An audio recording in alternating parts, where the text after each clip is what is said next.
He got problems, she got problems, only I got 411 problems. Hey, hi, what's up, y'all? It's time for another story time, and welcome to part 2 of the Gold Coca.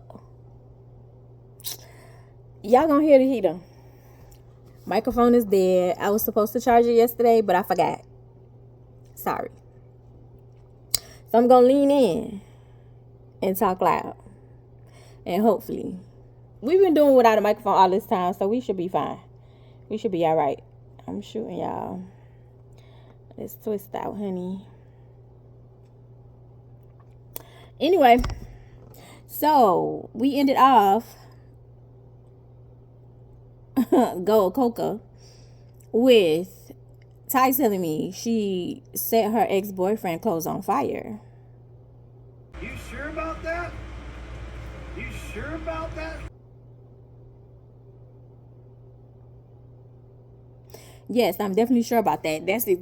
That's what I heard. That's what I heard. That's what he told me. That's what he said. And I sat there for a minute to make sure. I sat there for a minute to make sure I heard what I heard. Because I wanted to be extremely clear.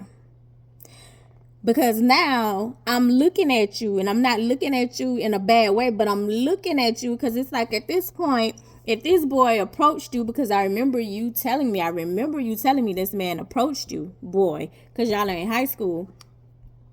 I remember this boy approaching you, and he's trying to warn you about this girl.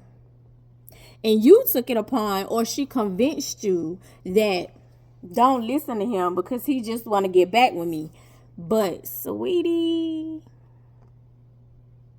your mama is the female. And when you react and act out of emotion like that, you're reckless.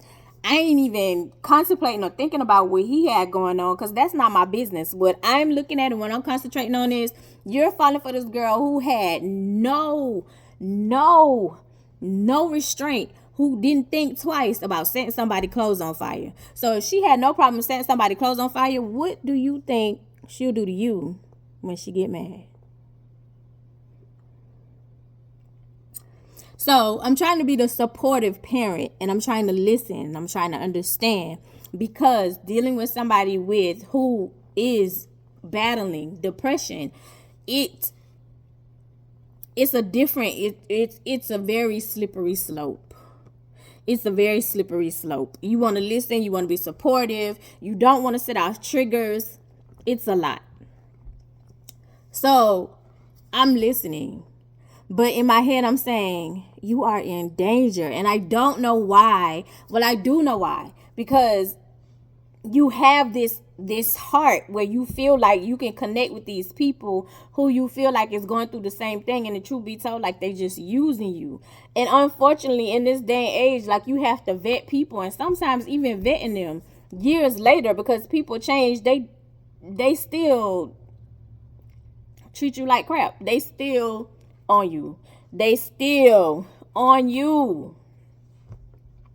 So anyway, so I'm listening, and I'm like of course still my facial expressions are talking. And so he was like, hear me out. Like, no, like, he was cheating on her, and she had said he had hit her a couple of times, so that's why she set the clothes on fire. Me, in my mind, if he's hitting on you and he cheated on you, number one, again, y'all are in high school, baby. This is not the last person that you're gonna ever be with for the rest of your life. Even high school sweethearts change. It's very rare that there's still high school sweethearts that are still together. Very rare. But people change. So, this is not going to be the last person that you're going to be with. And he's a boy. A young boy at that. They're not thinking about being monogamous, sweetheart. Only thing that's on their brain is sports, food, and girls. That's it. So, you're trying to convince me like this is not a big deal, and that it's more of the boy's fault, and then also the stuff that you got going on at home. So you're telling me, like, you're asking me, what would you do? Like, how would you go about, responding to that and finding out, like, okay, you set this man's clothes on fire? I said, sweetheart, my antennas would be up. I understand that's your friend. I understand that you feel a certain way about her, but my antennas will be up. First of all, she got you in trouble because she called you after curfew. There are no therapists open. Why are you tripping and complaining about therapy when there's no therapist open? If your dad is going through some situations, or y'all are in a situation where you and your mom and your sibling is unsafe, you don't need to be calling Tyler. You need to be calling the police. Tyler can't do anything. Tyler can't come to your rescue. Tyler doesn't have a car. Tyler can't fight your dad. There's nothing Tyler can do for you. So you calling him in the middle of the night and complaining or saying how you don't want to go to therapy, or how you hate your dad, or how you hate your life, I promise you, sweetheart, talking to him is not going to change your situation when you wake up in a couple of hours to go to school. Hence, which is why you need therapy, which is why they're pushing it, so you can figure out how to deal with it. Tyler is not licensed to help you. So your friend know you had a curfew. She called you after curfew. Now, she didn't tell you in extent about what happened with the ex-boyfriend, because it got so bad between you and the ex-boyfriend. Y'all can't see anything. You have to attend therapy about setting this man's clothes on fire. And y'all are restricted from seeing each other, talking to each other. Y'all are not even supposed to be in a certain amount of feet of each other, even though y'all go to the same school. And if I'm not mistaken, I think he had to leave the school, or if he was still at the school, they had to be so far apart. The school is huge, so it's possible, but still, to think about that. You're in high school and y'all can't be in a certain amount of feet of each other, and you set this man clothes on fire. But here we are. You're determined to be this great friend, and that's one thing I'll give you credit for. When you're in it full speed ahead, and which is also a curse, because you're blinded. You don't see nothing. And that's usually how all of us, when it's somebody we really like, we be blinded about some stuff. When the red flags be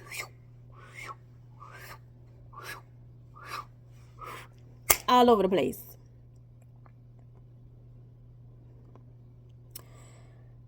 So I was like, your antennas need to be up, sweetheart. Like, I'm not even trying to be funny. You came to me and you know your mama gonna tell you the truth of how I feel from the outside looking in. Your antennas need to be up. Something's very off. She's not telling you the whole story. If he came to you to warn you about, be careful, stay away from her, this girl set his clothes on fire. Because when you do stuff, you have to think about that. In the midst, when you trying to mess it, and I tell any female, when you mad, you caught him cheating, you mad, you want to mess up his car, sweetheart, if he's recording you, or if there's somebody who see you, you're on video, you're going to jail. You're going to jail. And he's still going to be with her. You're going to jail.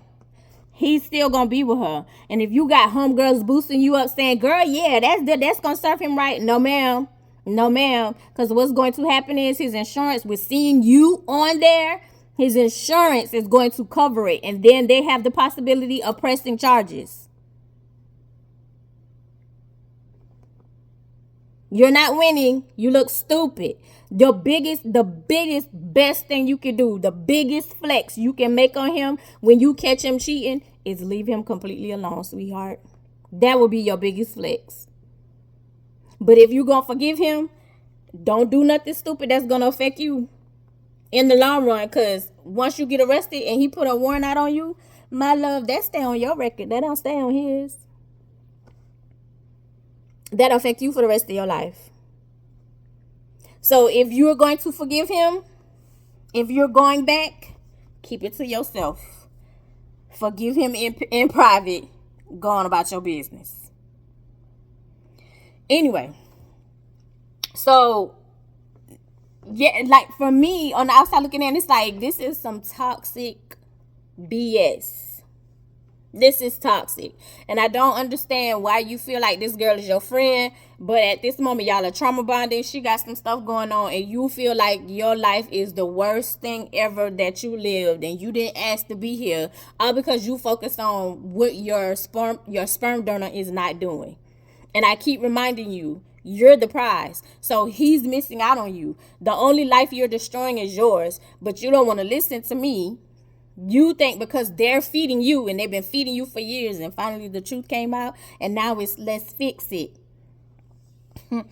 They've been feeding you for years that it was me, because he was feeding them. It was me. It was easier to blame me instead of to take responsibility. It was easier. Even though that's his character. Anyway. So I'm sitting here like mind blown, because it's like now the ghetto side is on alert, because it's like, girl, if you do something to my kid, I'm gonna hurt you. At this point in time, I haven't even met the little girl. All I know is y'all talk a lot on Instagram, and you write letters to her. She write letters to you. Letter. Maybe I just didn't see the other letters. Letter. Which is also a red flag. If you putting in effort to a person and they giving you the bare minimum, they not giving you the same energy, walk away, boo. Walk away. But y'all don't be wanting to listen. I be trying to tell my homeboys, don't do it. Don't do it. Oh, you don't know what you're talking about. You don't know what you're talking about. My son the same way. Oh, you don't know what you're talking about. You just me. You just me. Oh, yeah, it's not going to end up that way. Anyway. So, because like this twist out keeps shooting y'all. Like she gorgeous. But goddamn. Anyway. So, I'm on high alert right this point. I'm like, this is not going to end well. This is not going to end well. This is not going to end well. Y'all are trauma bonding. So a day, if she decides to go be in another relationship, or the day she decides to not be your friend anymore, this is going to hurt you. It's going to tumble. You're going to crumble. Because you put your all into this other person. Y'all trauma bonding. Then, here we are with knowing that she doesn't have any boundaries as far as setting somebody's clothes on fire. So crazy recognize crazy, because I know I can get there. The difference is I went to therapy. I went to therapy. So if I get there, you push me there. You did a lot of pushing to get me there, because I did the work. In my Ayana Venezon voice, I did the work. So anyway. So, hold on, y'all. So, anyway, my antennas are up. I'm telling you to be on alert. I'm on alert. I'm on alert. My antennas are up. But, so a couple of weeks passed by, and it's literally chill. Like, it's literally no reason, because we've had the discussion, and I constantly try to tell Tyler, stop doing things, or stop letting your friends enhance you or boost you up or convince you to think like you could just do whatever. You have consequences in this house. They're not my kid. You are. So whatever consequences come, you're going to have to deal with. So when it's past your curfew, there's a way to handle that. She on the phone. I don't care what time it is. Hey, Ma, come bam on my door. Come knock on the door. Come wake me up. My friend is really in need. She, is it okay if I talk to her? I know it may be an extra step, but it don't look like you are sneaking to be on the phone after curfew. Because me hearing you on the phone after curfew, assumption sets in, and it seems like you're sneaking. Come knock on the door. My friend really needs to talk to me. My friend needs me.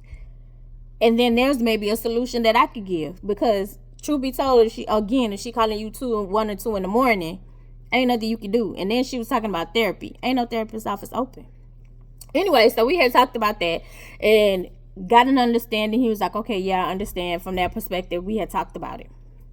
So Ty also had an issue with curfew. Not just in this apartment, but in our condo that we had previously lived in. So it was like you had an issue with showing up on time. I don't know why, but you had an issue with showing up on time. So this particular day, he had went to a play. You had went to a play with her, right? So I'm looking at the clock because you didn't come home after school. So I'm looking at the clock like, oh, this ninja trying me. Because it hours after you supposed to be here. Because at this point in time, like, y'all get out of school at 2:15. We didn't live far from the school, so you got home no later than 2:30. And that would be if you was outside walking around, because it took you from the bus stop. No, because we had 2 separate bus stops. So that would be, you would be outside playing with your little friends when you walking in at 2:30. The rule was come in, change your school clothes, do your homework. If you don't have any homework, then you can go out, be back by 6 p.m. At this point in time, it's summertime. Like, so it don't get dark till 8 o'clock. But 6 p.m. is enough time for you to get in, take your shower, eat, chill out, then go to sleep by 9. I had a system. It takes you a while to even your whole body to relax for you to even fall asleep. Anyway, so by this time it's like 4:30. And I'm texting and calling your phone because I think at this time he still had his phone. But then maybe he didn't have it. Either way, she had a phone. So I'm texting and calling, waiting, looking around for you. Went to her Instagram, hitting her up in her DM. You not saying nothing. And I said, okay. So around 9:15, of course you can't get in because the chain is on the door. So you can't get in. You're locked out. So now you want to talk. Mom, please, can I come in? Please, can I come in? No, I haven't. Let me explain. Let me explain. Please, let me explain. Go ahead. Explain. I have to explain outside? Yeah.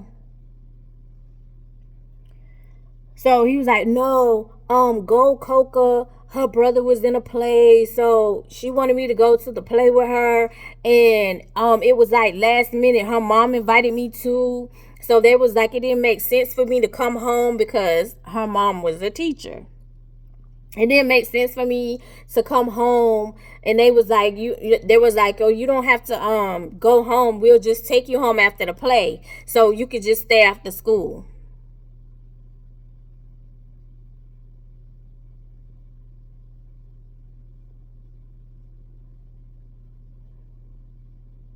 And that made sense to you. Yeah, like it didn't make sense for me to get on the bus and then have to, for them to come here to pick me up and to go back to the school when we was already at the school and the play was at the school. I said, so her little brother's play was at your school? No, it was at his school. We had to go to his school. So I said, right. So let me get this straight. Who did you ask to attend the play?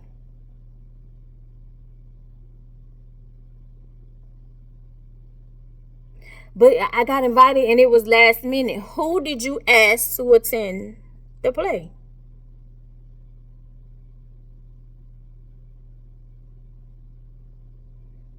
I'm sorry. I really apologize, but it was last minute and I wanted to see the play and I didn't think it would be a bad idea or a bad thing. I was just going to a play.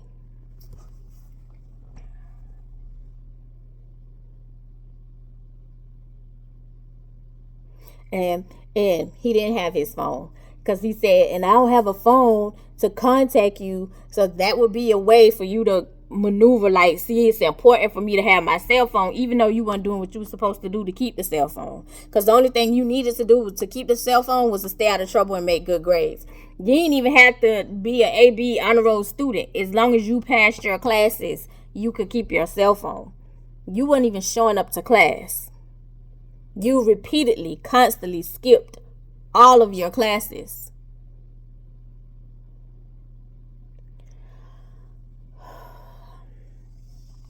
So again, I stated she got a cell phone.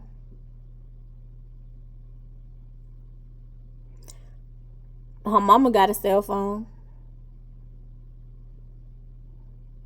I hit her up on Instagram. Oh, you did? She didn't say anything. She didn't say anything about you hitting her up on Instagram. I'm sure she didn't. Because not one time did her mama or her fail to say, hey, did you ask your mom if it's okay?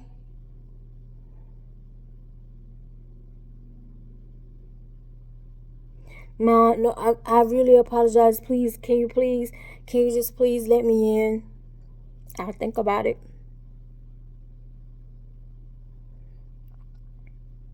Closed the door and went back in my room.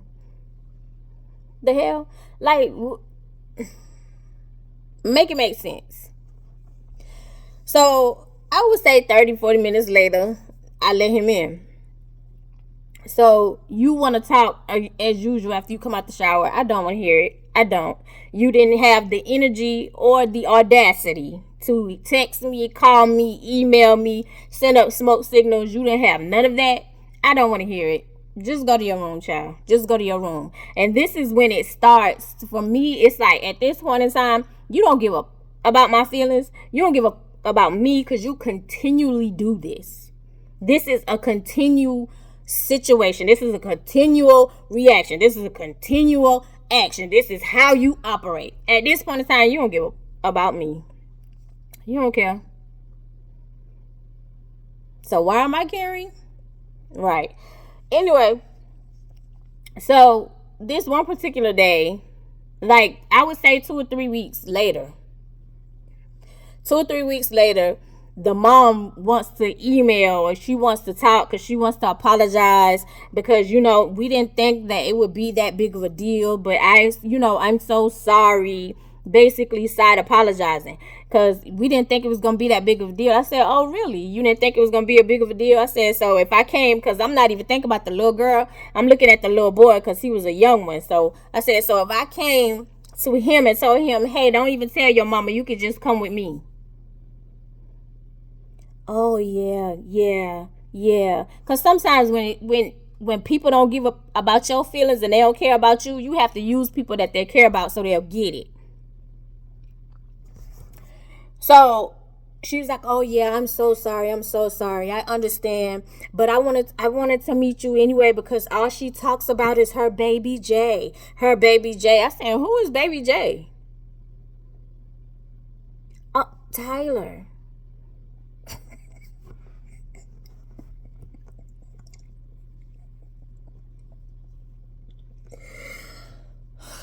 I said, what? And so she was like, I appreciate him for being her friend because, she's so misunderstood and the students at the school give her a hard time. I'm sure. Because what I'm gathering, your little gold coca is a manipulative mother. What I'm gathering. But I'm going to sit back and see how this all play out. So I would say 2 or 3 weeks after they the mama so-called apologized. You didn't. Ty asked, hey, can I go hang out at her house? Her mom's going to be home. Her little brother's going to be there. Her dad's going to be there. Like, we are going to be there. Can I go hang out at her house? And I was like, and so he was like, no, like, I promise you, like, everybody's going to be there. He was like, even her mom was like, hey, once we get there, like, she's going to call you. Like, she wants your number. If she can call you and, call you and text you to let you know. So I was like, And so he was like, I just want to go over, just for like a good 2 to 3 hours. I was like, you know what? Yeah, you can go. And I know y'all looking at me crazy, but I told y'all just a few minutes ago, I had already started. I don't even care no more. Go ahead, little buddy. If you don't care about your life, here I am stressing and you don't even give about my life. You don't even give about my feelings. Why I'm stressing? When you don't care. And this give me an opportunity to be home by myself. It's whatever. So I was like, yeah, you can go. And he was shocked that I said yeah, because he kind of looked at me like, yep, you could go. Me, alone time. I'll take it. I'll take it. Because I'm never by myself. I'm always in mom mode. It's work mode, mom mode. Work mode, mom mode. Because you're never going on the weekends. If you are going on the weekends, you at a homeboy house. And at that point in time, you was hanging out with Envy. So they may or may not be a time where it's like you got to come get me after you done showed up there. After you done got permission to spend the night, I got to turn around and come get you. Anyway. So I was like, yeah, you can go. So I met up. Did we meet up with them or did I drop him off?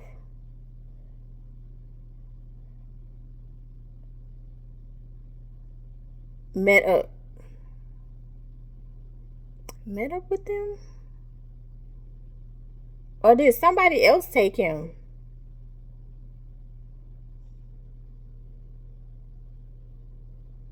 No, I think we met up somewhere and I dropped him off.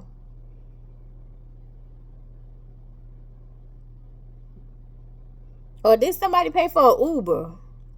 Did she pay for an Uber? Honestly, I don't even remember how he got there. I don't even remember how he got there. But I do remember how, like, I went to go pick him up because we couldn't find each other. Because she was saying she was at Target at one place. And I was like, won't you just meet me at the school? And I was like, that's just easier for me. And so she was like, oh, that's a little far. Can you meet me at this Target?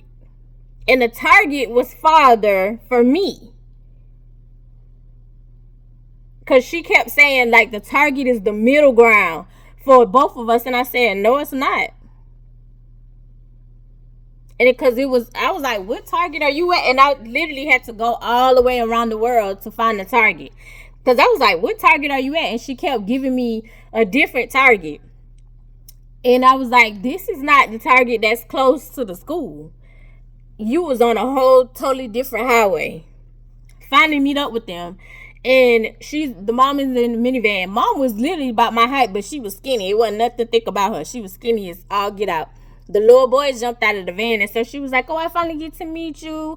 I'm so glad you allowed him to be her friend because she really doesn't have friends. She's so misunderstood. She was telling me the same thing again. And I'm like, But they get out of the van. The little boy get out of the van first because she had a sibling.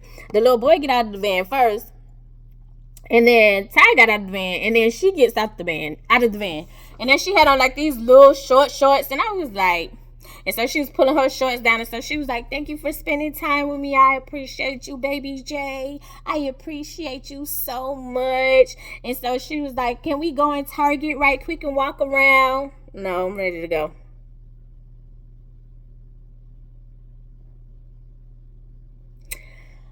So Ty was like, okay, well, you'll see you later. He was like, thank you so much for letting me, come to your house. I had a good time. I enjoyed dinner because one of them, I think the mom or either her cook. I enjoyed dinner. Thank you so much. And the little boy was like, bye, Tyler. Now, that's one thing I will say. Tyler is good with kids. He good with kids. So, like, the little kids, they always want to play with him or whatever. Kids always look for him. They do. So he was like, bye, Tyler. Can't wait to see you again. So he get in the car, and so he was like, I'm sorry. Like, it took us a while to try to find you, or the directions was off. I said, yeah, this is nowhere near close to our apartment. And on the way back, Tyler was like, whoa, I didn't realize it was this far. Yeah, it's this far. So basically, because it was farther for you, you didn't want to kick in gas. You wanted me to kick out the gas. Even though this was y'all idea. Ciao. Anyway, so I'm sitting here, like, after that meeting, after that situation, I would say 2 or 3 months later, she get a boyfriend.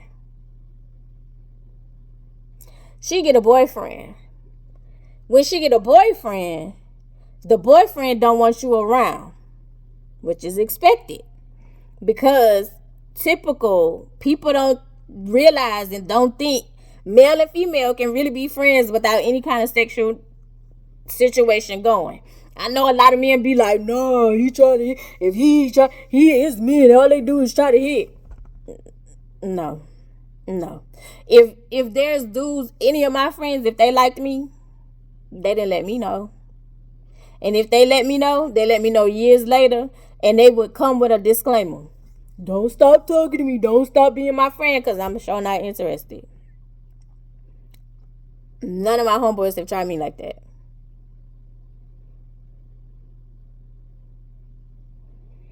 So he didn't want to tie around. So in all actuality, it's like I can respect that. But for Tyler, that was a huge deal, because this is your friend. This is who you talk to. This is who you trauma bonding with. Well, lo and behold, rumors are getting around that she trashing you. She talking about you. You're the one who she had to help out. You're the one who she had to save. You're the one who was constantly calling and needed therapy, needed someone to talk to all the time. She was dragging you. When I say dragging you, dragging your name through the mud. Because guess who's coming back telling you? The ex-boyfriend. Along with the current boyfriend. Because the current boyfriend is saying some stuff that you had said to her in private. And what you call it? Not secrecy. Entrusted. Like he entrusted you with these secrets. And the new boyfriend is telling all your business. So now all your business is flowing around and going around school. Not the whole school, but around this little group of all who knew that you was hanging out with this girl. And not only was the ex-boyfriend telling you to stay away from her, but the girls around your school, your homegirls, were saying, stay away from her. So guess what? Guess what's happening now? My son don't want to bathe. He don't want to brush his teeth. He don't want to do nothing. He is sick coming home from school, sitting in the dark. You're not eating. You're not drinking. All of these, you feel like your whole world has collapsed.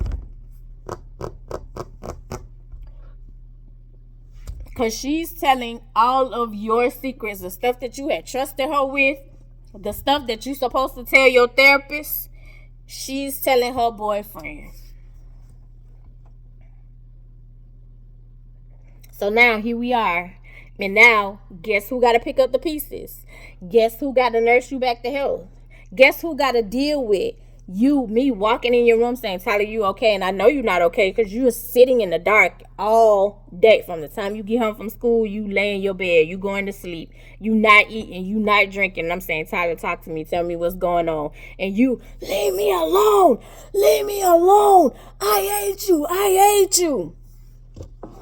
This white girl has infiltrated you, and I'm trying my best to be the great parent that I can be, because at this point in time, that ghetto is creeping up out of me, because I don't know who you think you talking to, and y'all let you slide with that one time, and then you did it again. Tyler, it's at this point in time, I told you to leave that little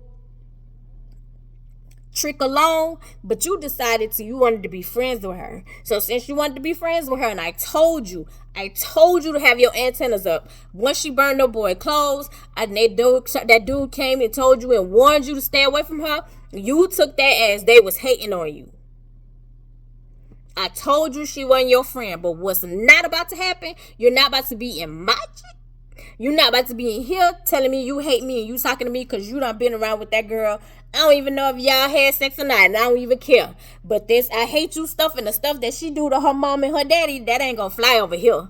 So I suggest you think depression is about to take you out.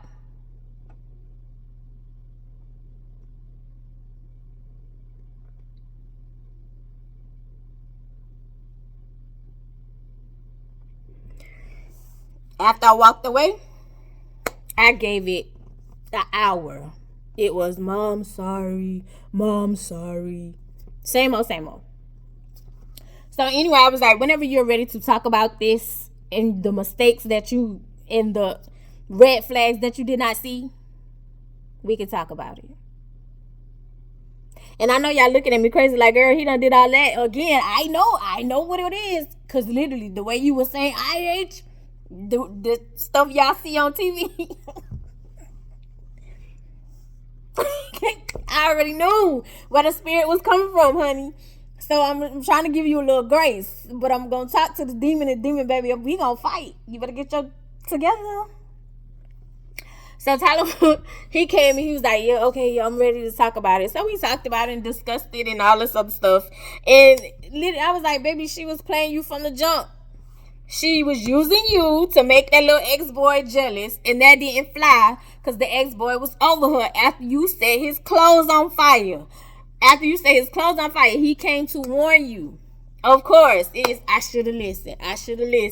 Everybody was trying to warn me. My homegirls was trying to warn me. People was telling me, like, leave her alone. The teachers was telling you, stay away from her. But no, you was addicted to the gold cocoa.